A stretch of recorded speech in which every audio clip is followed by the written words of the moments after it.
So I've got this goal this year. I want to be married by the end of 2026. If you set a goal to find love this year or to be married by the end of this year, you have already failed.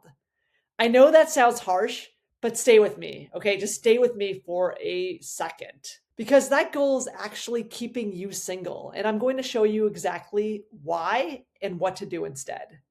Hey, I'm Dagmar Kuziak, dating and relationship coach.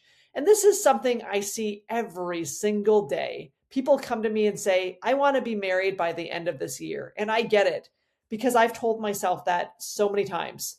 So many times that was my goal.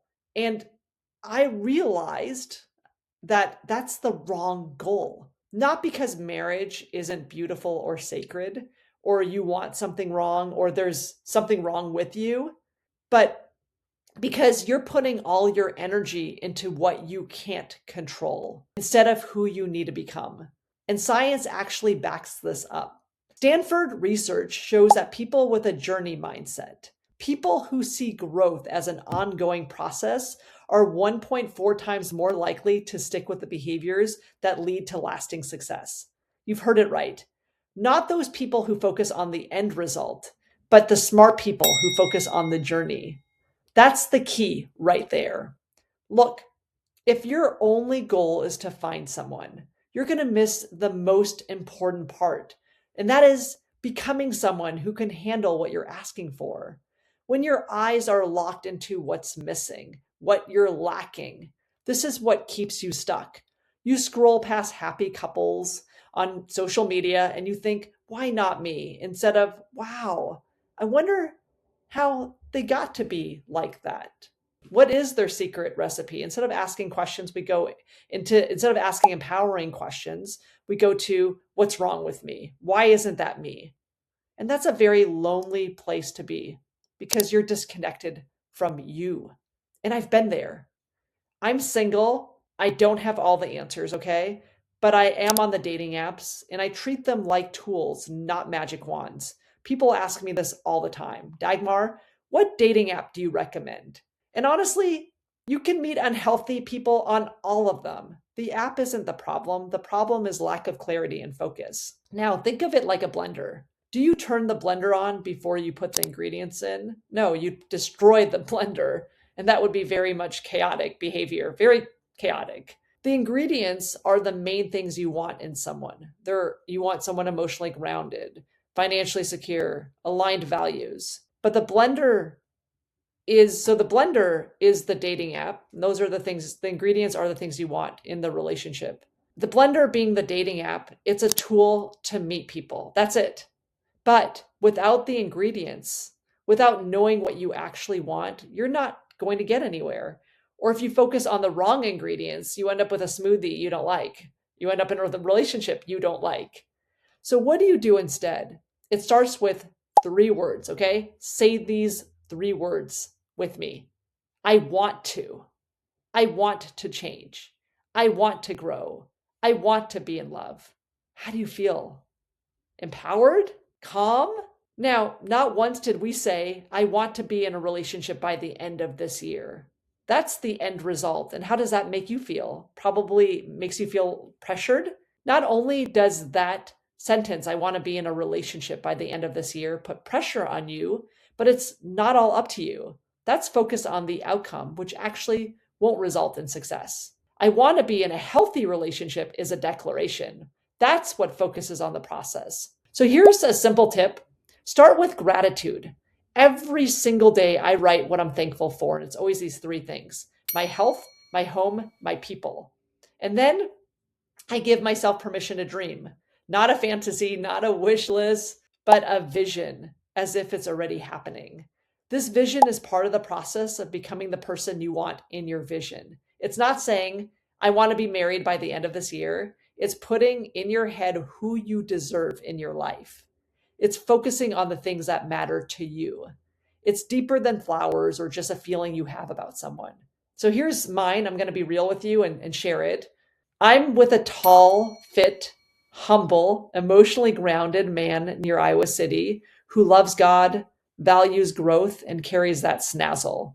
He's driven, financially secure, kind, playful, open-hearted, and unafraid to be vulnerable. He's crazy about me and champions my entrepreneurial spirit. Together, we've built a love that's safe, fun, and rich with depth, faith, laughter, and cuddles. This is very empowering. Like when I read this out loud, even, I feel empowered. And it's not so much about the person, but it's about the process of me becoming this person that I want in my life. Now, vision without action is just a wish list, okay? It's just a wish. But here is the harsh truth I'm going to tell you, okay? Again, a vision without action is just a wish.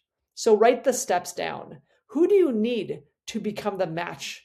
Or who do you need to become to match the energy of the love you want? Most people skip relationship goals. They focus on career goals, fitness goals, financial goals. But when it comes to love, crickets, or vague stuff like, I want someone who makes me happy, or I'm going to know when I know, like I'll know when I meet that person. But okay, what does that actually mean? Without specifics, your brain has nothing to aim for. So here's how to create a relationship vision that works. First thing, start with how you want to feel. Calm, at peace. Is that how you feel? Or do you feel uncomfortable around the person?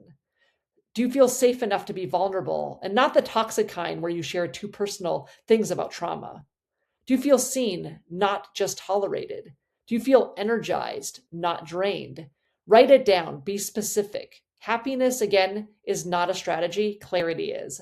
The second thing is define your non-negotiables. These aren't preferences, these are deal breakers with purpose. It's not they need to text me back fast, but they need to communicate consistently so I feel secure. Another deal breaker for all of you watching this video, narcissistic behaviors like arrogance, putting a lot of emphasis on the big house and credentials rather than the relationship itself, sharing about trauma or personal things very quickly, compliments you right away without knowing you, like, I hope your day is as wonderful as you are. That's, by the way, those are all very covert narcissistic behaviors. Be aware of those.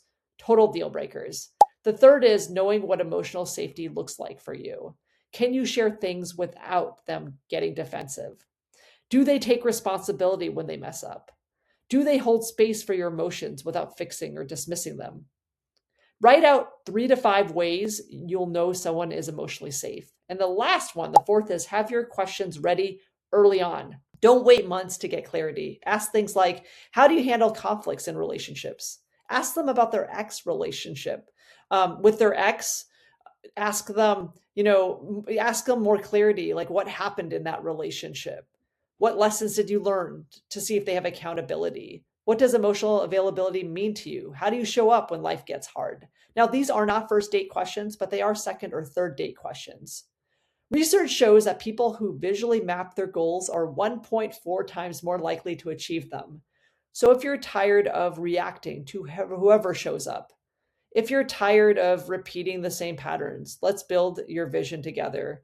I'm hosting a free 2-day workshop, January 29th and 30th at 5 p.m. Central. We'll create your relationship vision board, not with random magazine cutouts like you've probably all done, but with strategy. You're going to define your values, your needs, your non-negotiables. You're going to learn the right questions to screen for emotional availability, and you're going to walk away with confidence to lead dating conversations with clarity.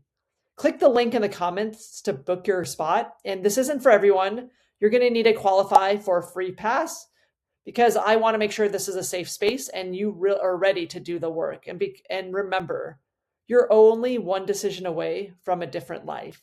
And today, that decision could be yours. If this resonated with you, hit subscribe, drop a comment, and let's keep the conversation going. I'm Dagmar. Hopefully I'll see you in the workshop and I'll see you in the next video.